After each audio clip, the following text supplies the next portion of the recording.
If this is sufficiently apparent, it is not at all requisite to know why it is so. But such a one either possesses or will easily acquire ethical principles. Let him, however, who has neither of these, hear what Hesiod says. He the first rank of excellence maintains, who from himself in every thing is wise, and what even to the end is best foresees. He too is good who yields to wise advice. But he who neither from himself is wise, nor to assent to others can endure, is but a useless despicable man. CHAPTER 5. Let us, however, return from whence we have digressed. For it seems that men do not unreasonably form an opinion of good and felicity from the different kinds of lives. The vulgar, indeed, and the most worthless part of mankind, place felicity in pleasure, and on this account they embrace the life which consists in the enjoyment of pleasure.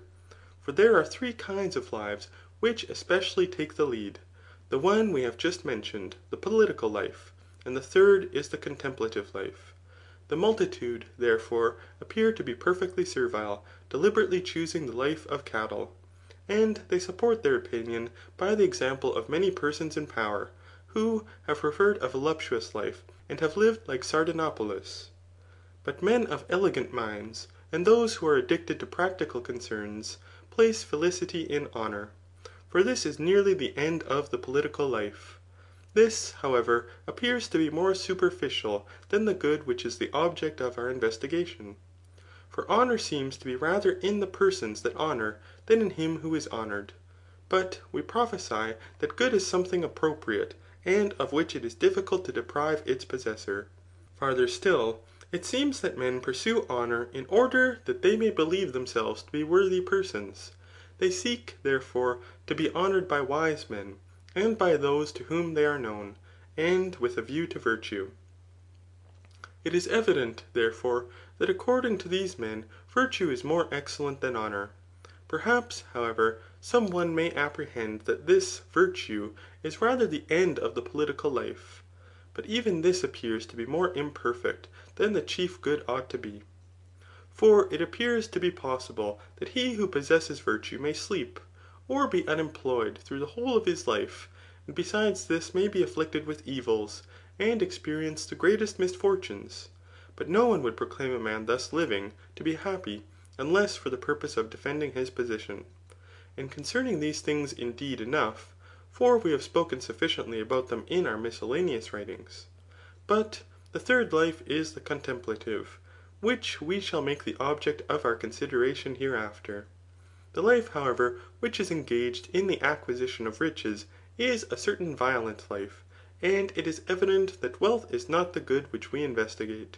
For wealth is useful, and for the sake of something else. Hence, the things which have been before mentioned may be considered as ends rather than wealth, for they are loved on their own account.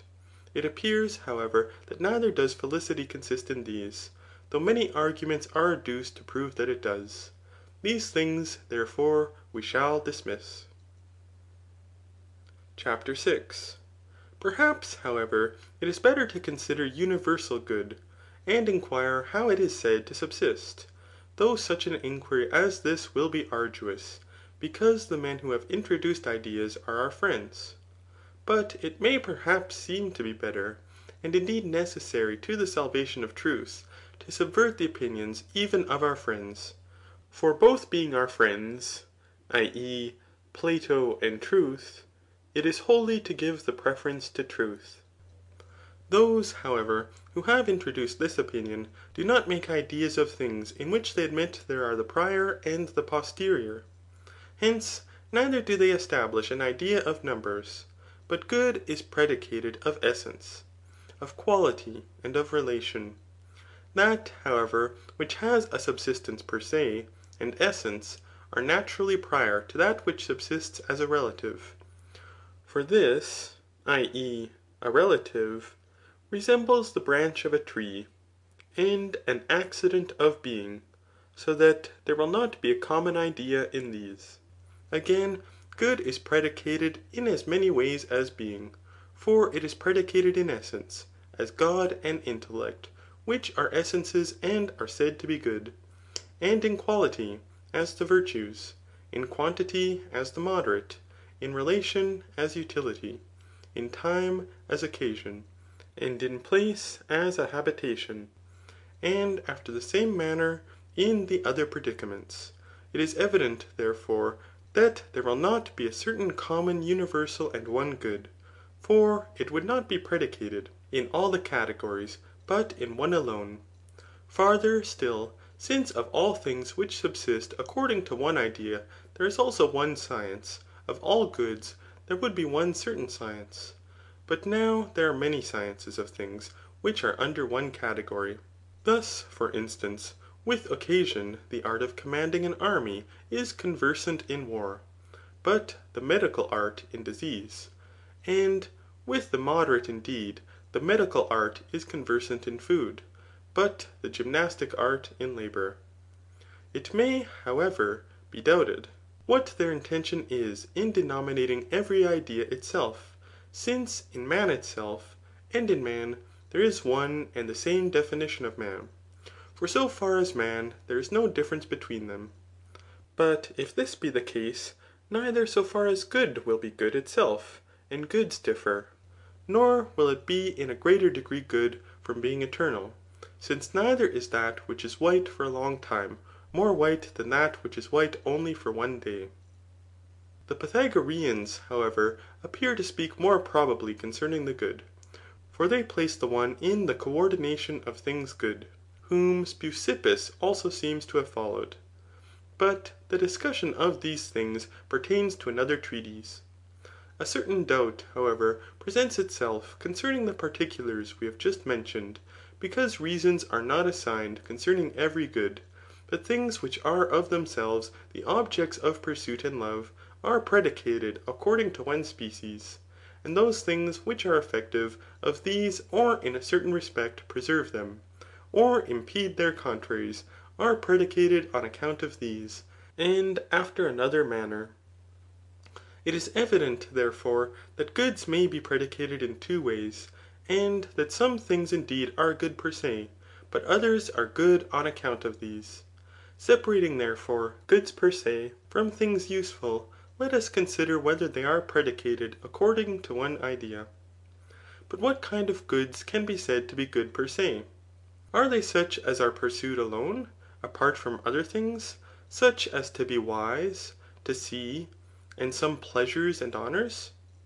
For these, though we pursue them on account of something else, yet at the same time may be ranked by some one among goods which are good per se.